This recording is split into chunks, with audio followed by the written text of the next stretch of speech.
On the phone is Crystal. We have Crystal Witherspoon, who's in charge of our marketing and vendor relations, and then also Brian Koester, I'm the owner of the company.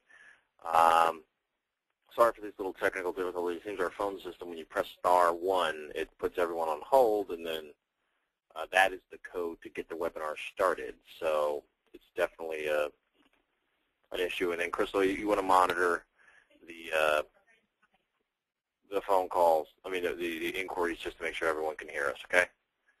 Sure, yes. I know that a lot of you had sent in a question via the chat portion of your GoToWebinar screen. I appreciate the concern. I just want to let you all know that we were just having some technical difficulties here. So we're going to go ahead and jump right in.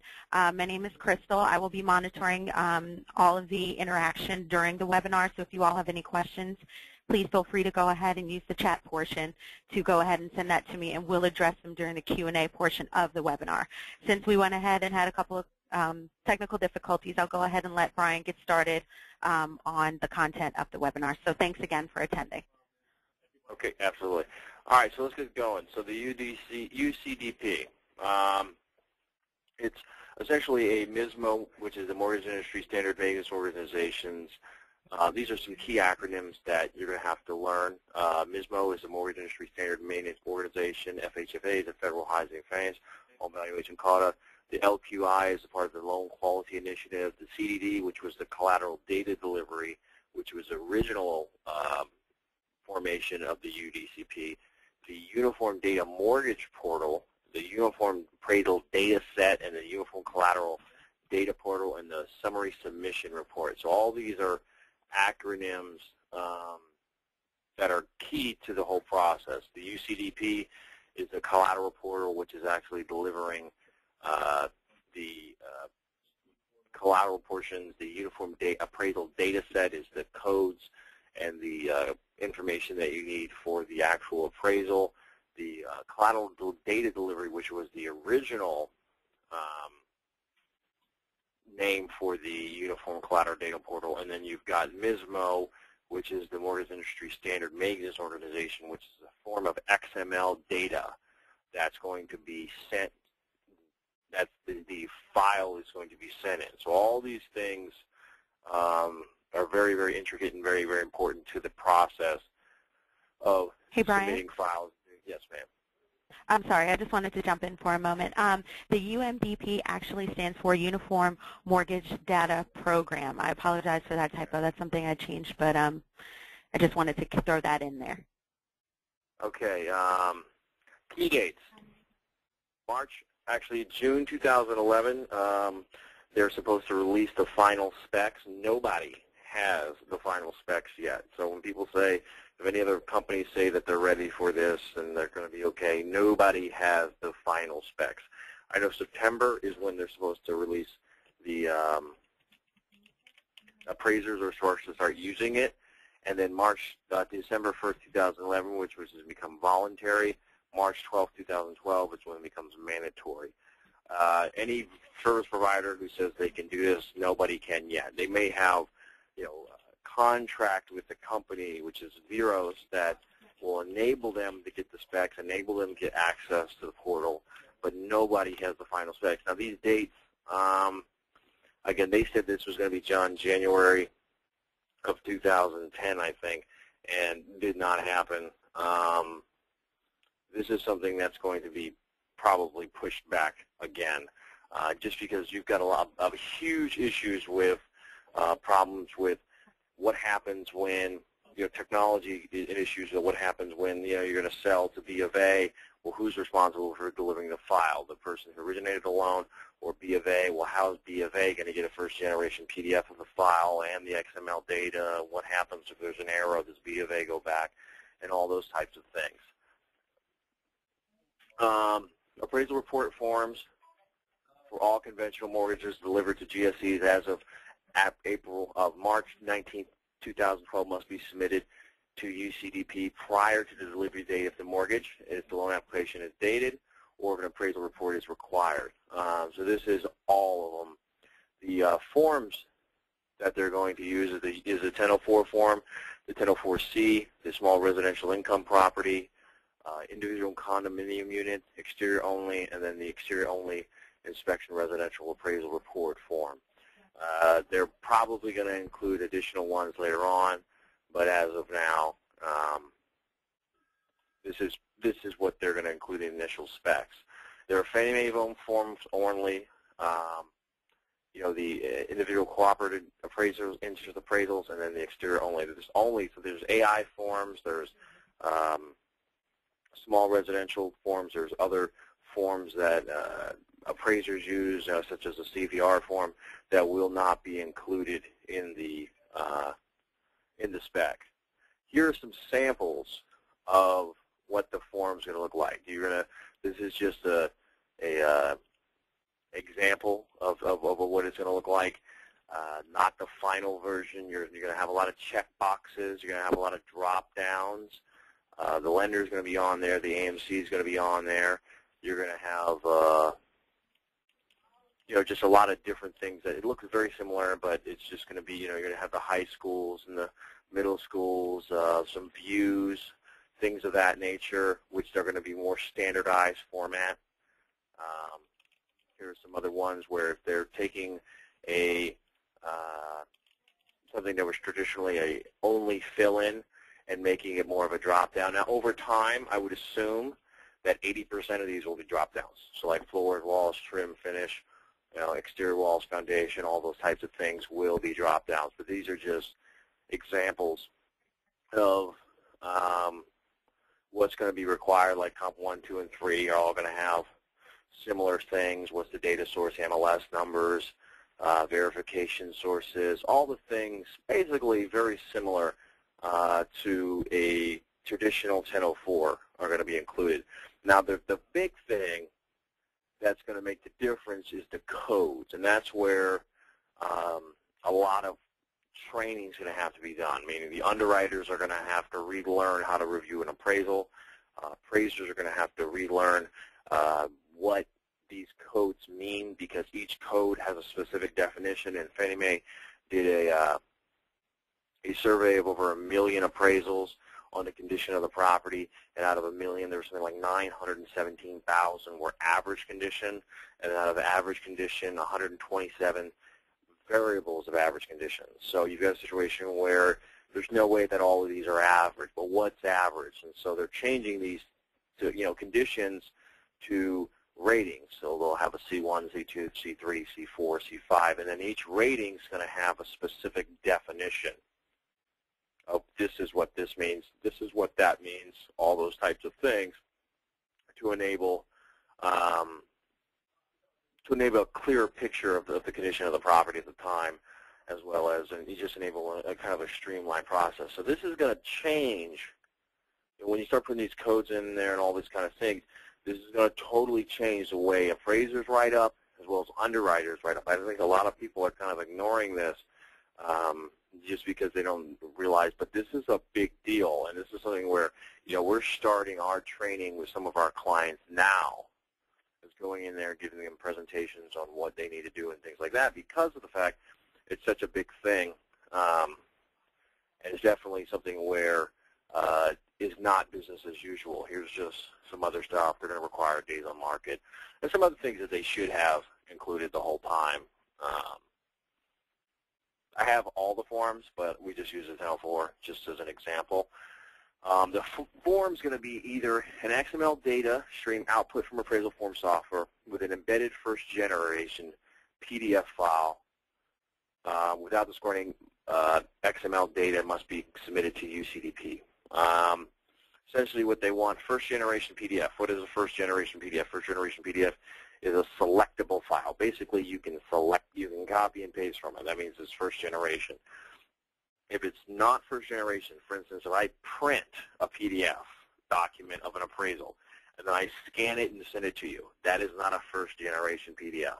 Basically, the appraisal report that was sent by the appraisal in its original format. If you have a loan system where you print everything out and then you merge it all together, it's probably going to remove the XML qualities from the PDF. There's going to be the form software companies like Alamode and all those types of things are coming out with converters, so that when the appraiser report is actually sent to the lender or the AMC, that there's going to be an attached XML file that's embedded in that report that's going to provide all the information to be delivered.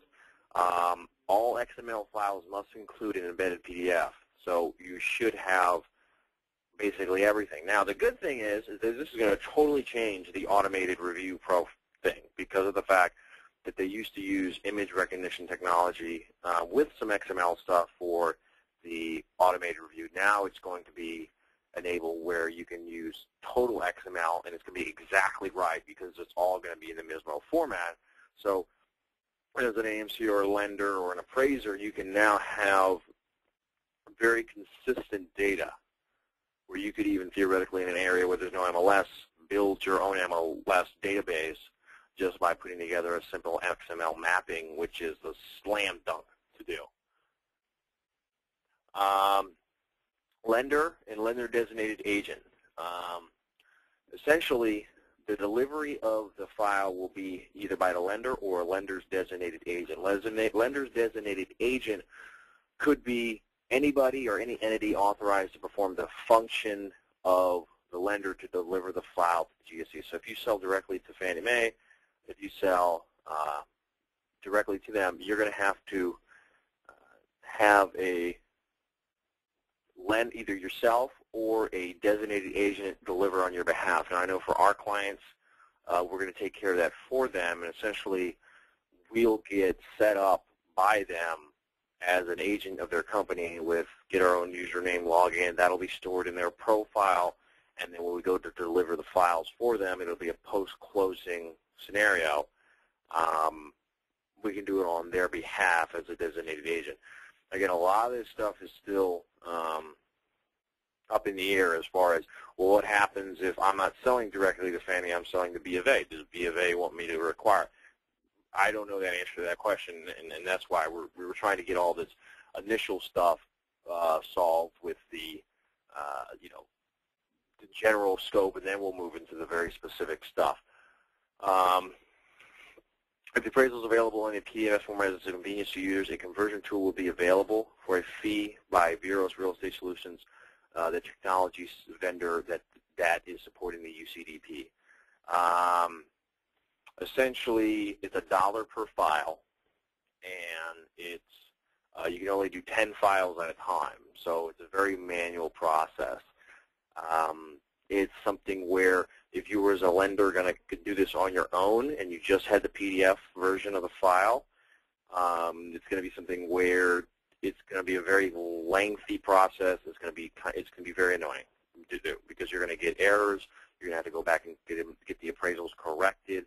If the appraisers don't use the right codes, if the appraisers don't, and it's something where there's going to be a definition, and I always use the example of, okay, avenue. So you can spell avenue A-V-E, you can say out avenue, A-V-E dot, and you can spell out avenue, you could just put A-E. There's hundreds of ways that appraisers put it. Well, essentially what would happen is that if you had A-V-E, let's say that's the definition for avenue, and that's how they want it, and you have the appraiser put A-V-E dot. Well, now you've got to go back and get the appraisal corrected because the system is going to reject the appraisal because it doesn't meet the UCDP requirements for consistency in data. So you've got a situation where you're going to you could have theoretically a ton of problems with post-closing or revisions of these little tiny things, and that's where an automated system on the front end to check all this stuff, and the technology vendors have done a great job of trying to provide automated tools to double-check and re-verify all the definitions and things like that, but then also a post-process, a post submission process to make sure that the things are rechecked, and then also the final delivery. I know we're doing it for our clients for free just because we've got a good deal with the technology provider that makes it cheaper, and we can also do mass uploads. So if you get a lender who's doing 200 files a month, when they go submit their files, that's a very lengthy process, getting the error codes, getting the error codes revised, getting the, when it does successfully go through, there's a confirmation code that you've got to store and all those types of things. It sounds, this is one of those things, technology things, that sounds a lot more complicated than it's probably going to be. It's just a new technology, and anything that's new is always going to have a little hurdle to overcome. The UCD will go through a series of checks, including a UAD compliance check. Appraisals that must pass receive a successful status. All appraisals successfully uploaded will receive a submission status report for each GSE submission, and then a appraisal must submit to the UCDP and receive a successful status before the loan is delivered to the GSE. So it's essentially 24 hours before the loan is delivered. You need to get a successful status. That's why it's important to have, before you go to deliver, a successful status with the appraisal, because you could be stuck in a position where you can't deliver the file, and then you've got to go back and get revisions or change the report and things of that nature.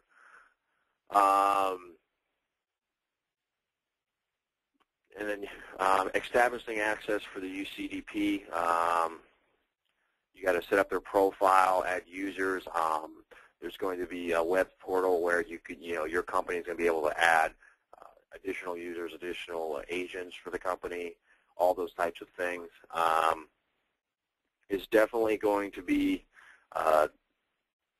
something where it's a post-closing function, but also it's going to be an underwriting function to a certain extent, because you've got to make sure that the definitions and the codes are all met. So you've got a situation where underwriters are going to have to revise, check, make sure that all the information is correct. Then when they go to submit it, if it, after the loan's closed and they go submit it to the GSEs, you may get error codes back with, grammatical things, or just things aren't formatted correctly. Then you're going to have to go back to the appraiser and get those things corrected. We're working on extensively with an auto verification tool that will check everything before the appraiser submits the file even to us. So there's desktop widgets and desktop applications that that are available that will essentially, when the appraiser goes to submit the file, it'll run through an auto verification process that mocks the GSE's verification tool, so that when it's sent over, it's already been checked as much as it really can be. Now, there's going to probably be a learning curve with this, but it's definitely trying to keep it on the up and up. Some links, and we'll post these links out with our end of webinar email that we always send out. So these links are very important. Fannie Mae has done a pretty good job of providing resources available online for this. So it's something where there's a lot of stuff that you can go over, and they have some webinars and things like that. It's kind of a balancing act.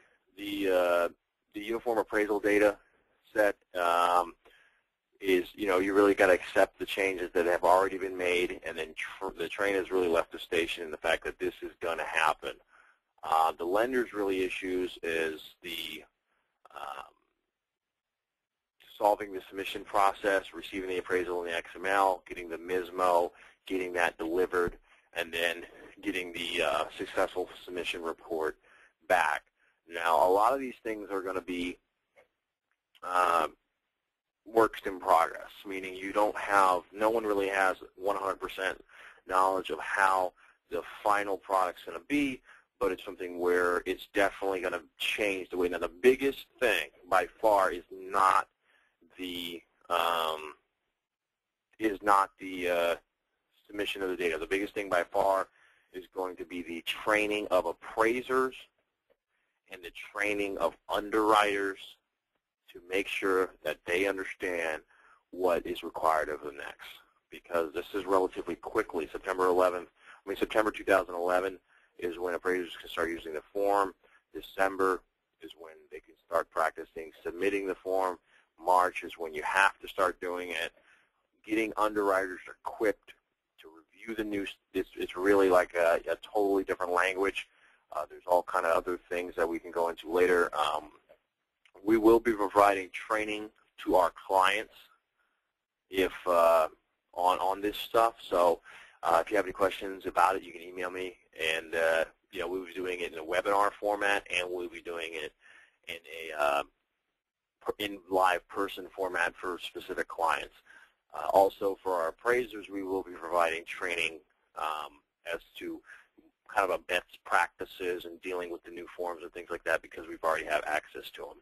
Now we're going to open it up for some questions. So I think we have about 10 minutes left before it's scheduled to end. I know we started a little late, but Crystal, do you have any questions that are coming over?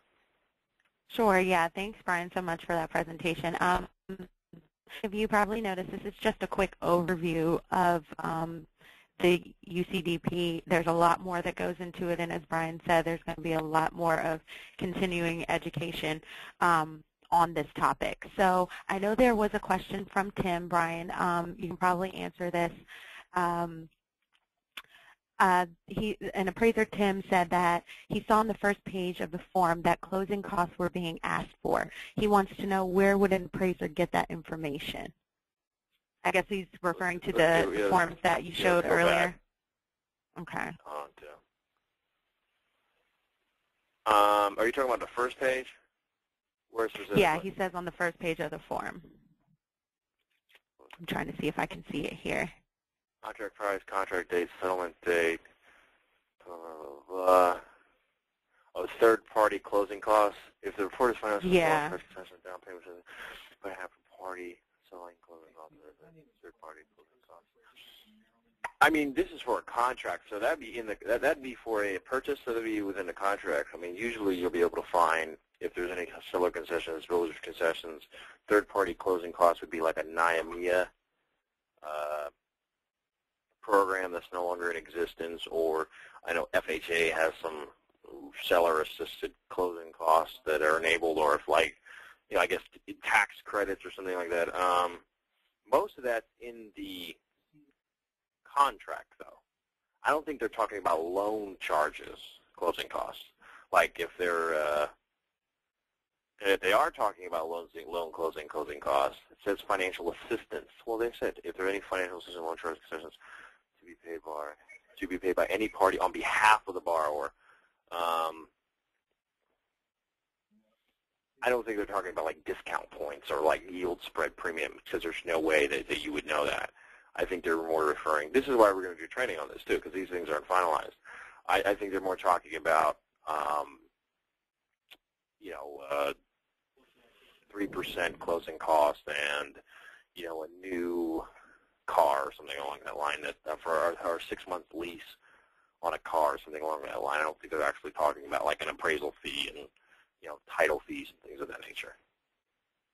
But to answer your question, it would be on the HUD-1 where you'd get that information from, but I don't think you would have that.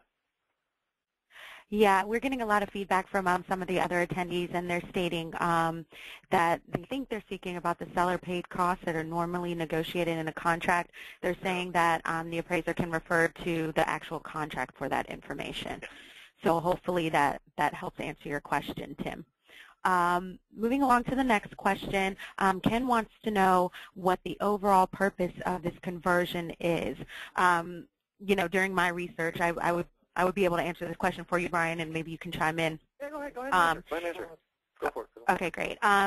Doing research on Fannie Mae and Freddie Mac during their tutorials, they stated that when overall looking at all the information that is placed in an appraisal form, they noticed that there were about 70% variances in the answers coming from appraisers. Like Brian mentioned earlier, if you were entering avenue, there are about 4 or 5 different ways you could enter the information avenue in an appraisal.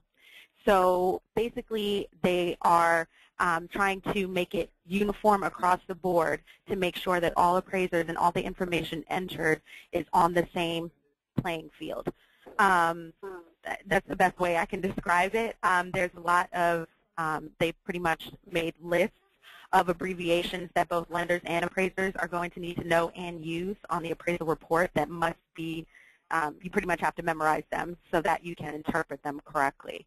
That's also something we'll go into detail about with further training. Brian, is there anything else you want to add to that? Yeah, we're going to have another follow-up webinar. This is just the overview. We're going to have another one on the very specific stuff. Is once they come out, and this is going to be in June, once they come out with clarification on more of the codes, more of the languages, and more of the specific things that they're going to need, we're going to do training on that as well. I mean, this thing is really just about, okay, Fannie Mae does millions of appraisals, gets millions of appraisals a year. They don't have all the information stored. So traditionally, they'd only store, the appraisal value, the appraisal date, and maybe bedrooms, bathrooms. Well, in theory, they could store all the information if it was formatted the same. So they're just looking for consistency so that they can know if an appraisal was done in 2005 for $180,000, and now in 2007 it's done for $220,000. They can pull in real time all that data from the appraisal with the conditions, with the notes, with the appraiser who did it, all that stuff in real time on the database. So you almost get like a history of the property, and to prevent fraud, and it's just going to be this super review process and all that kind of stuff. So it's really about as automated as you can get, and they're just changing the formats so that there's some consistency. Gotcha. Good answer. Thank you, Brian, for following up on that with me. We have time for one more question. So. Okay, sure. This is just to piggyback off of the question that Ken just asked. Carrie wants to know that with all this new information and all these new abbreviations and things that will be required in the UCDP, she wants to know, will her borrower be able to get an appraisal he or she can understand and interpret? What do you think? Probably not, to be honest with you. Probably not. Because you're going to have a situation where they'll be able to understand the majority of it.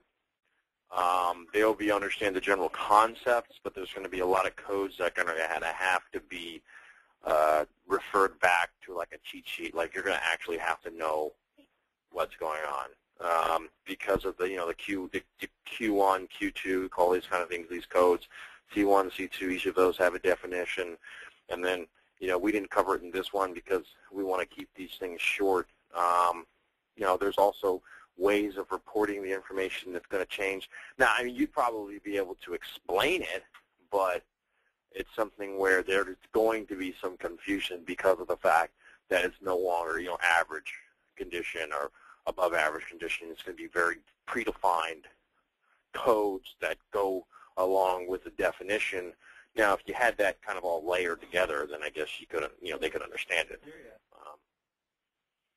Great, perfect. Okay, well, thank you so much. I know you all have a lot of questions here, and Brian, hopefully you'll bring up the referral page so they can get their questions answered in the future if they still want to. Once again, we mentioned we'll have a follow-up. Are you going to bring that up? Yeah, let me. It's all the way at the end. But in the meantime, while he's looking for that, there you go. Oh, there you go back. Okay. There you go. That's our main website. My email is bcoester, is B-C-O-E-S-T-E-R, at C-O-E-S-T-E-R appraisals.com, and we'll be sending a follow-up email for everyone that attended, probably either today or tomorrow with the link to the video to the website. We cannot send you the slides because of the forms that are on there, but we'll send you a video, which is about good enough. So just email if you have any questions. We'll be happy. I'm sure there's going to be a ton of questions. We're going to do a lot of follow-up training with this. And sorry for the technical difficulties. Everyone have a good day, and thank you very much. Thanks again. You all have a great day.